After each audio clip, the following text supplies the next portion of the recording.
Hey, we're Middle Kids, and you're watching the AU Review.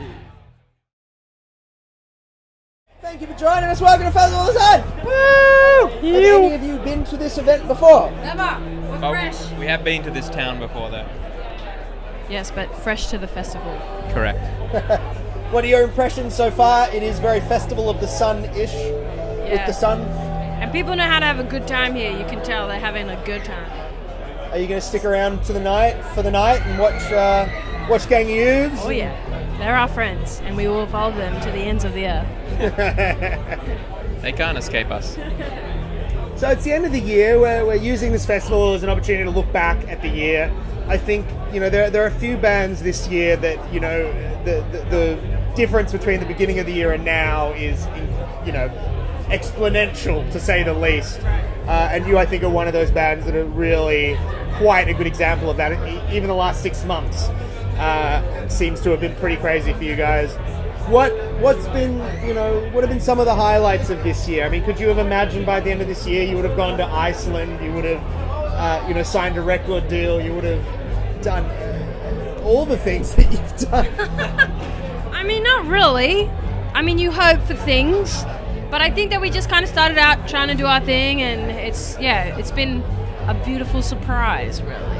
Yeah. What are some highlights? What are some highlights of yours, Harry? I guess forming was a real highlight. We did that, but I think we were playing together in various different settings for a while. So when we all came together and actually started Middle Kids, felt like it just happened very quickly and very naturally, and just things started to go very well very quickly. So that was unlike anything I've done musically before, which was amazing. What do you think it was about your music that connected with people so quickly? Can you point to anything that you feel connected with people? I think maybe Hannah's songs are very real. She sort of sings from the heart, and I think also the sound is just it sounds natural. It sounds, the guitars are cool. I'm not really sure. We're probably a bit unsure, but we like it. We like playing it. I think it's nice to just be yourself and for people to connect with that. We're just doing what we like to do, and it's connecting with people, and I think that's all you can do. So you mentioned that you'd played together in other projects before, and it's a new project, but it's not like it came out of the blue. It was an evolution from things that came before it. Yeah. Were your experiences in the things that came before it, did that provide the insight into what you wanted to do here? Was it was there a deliberate to go, we want to take what we did here and do this? I think we've all experimented with a few genres. Definitely sort of new soul, electronic, all that stuff in different projects. I think there was a definite feeling that we wanted to do a rock band. We wanted to play rock music. So I think that was a big thing. And I think also this kind of evolved from Hannah's solo project, Hannah Joy. So it's kind of like a continuation of that. We have some songs that we used to play as that, under that name in different versions and things like that. Yeah. I think it was better. I was gonna move on and talk about. I want to talk briefly about Iceland. Winning that competition. You've kind of now been thrown into the conference festival circuit, I suppose, the international circuit, which you're going to be heading much deeper into next year. What was it like going to Iceland and playing in one of the most isolated countries in the world?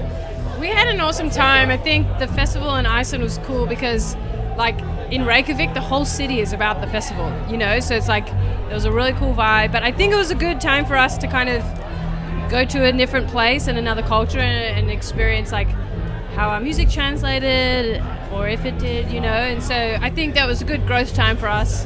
And because we went to London afterwards as well, so I just think the more we play in diverse places is really good for us, so it was good. Do you feel that you get better as a live band with each show? Is there a real feeling of progressing that live experience for yourselves? Yeah, for sure. I think that because in terms of middle kids being a thing, it wasn't we released Edge of Town. It was pretty much now play lots of shows, and I think every show we play is good. And we're doing this tour next year, and we have show after show after show. So we're excited about what that will form in us. Does that tie into the release of the release of the EP, which you must be so excited to release? Because I know that at the beginning of the year, it's going to be out here, and it just keeps getting pushed. Yeah, we're very ready. Does it tie in? Yeah, it's been ready for a while, and we're touring, supporting the release of the EP. February. It's coming out in February. Tim says February weird. We'll wait and see. Yeah, that's right. Don't you believe us, Larry? Come on. February. No, we can't wait for it to get out into the world. And in addition to that tour, you then head to America. Yep. And you're going to be playing South by Southwest. Yeah, dude, it's going to be awesome. Doing a few shows over there. What are the anticipation levels for that? And then moving on to the Great Escape not long after that. Yeah. Hi. I guess those shows kind of feel a little bit like a rite of passage. Lots of bands do that, and so we're excited to see what that's all about. And what have you heard about these events? What's the word on the street? I mean, it's changing. I think these events are changing. That's what we hear. In regard from very what mysterious. To what? You'll have to see for yourself. Well, South by's grown heaps, so there's a lot of acts go, which are great. I mean, good for us. That's probably why we can go. Yeah. But I think they are just a good experience for any band that are trying to kind of get a wider reach. Well, you learn how to do a 5-minute changeover. That's one of the benefits. We learned how to do that about just 20 minutes ago. So. All over it. Rock! Anything else coming up you want to plug? Anything that you're looking forward to? We're playing at Falls. Come to the set. That'd be really fun. January 1, 2017. Bring in That's the it. new year. Love it. And I guess just hold out for the pre-order for the EP. That's coming soon, and that'll be fun. February 2019, that's when it's coming out, right? That is correct. Thank you, Larry.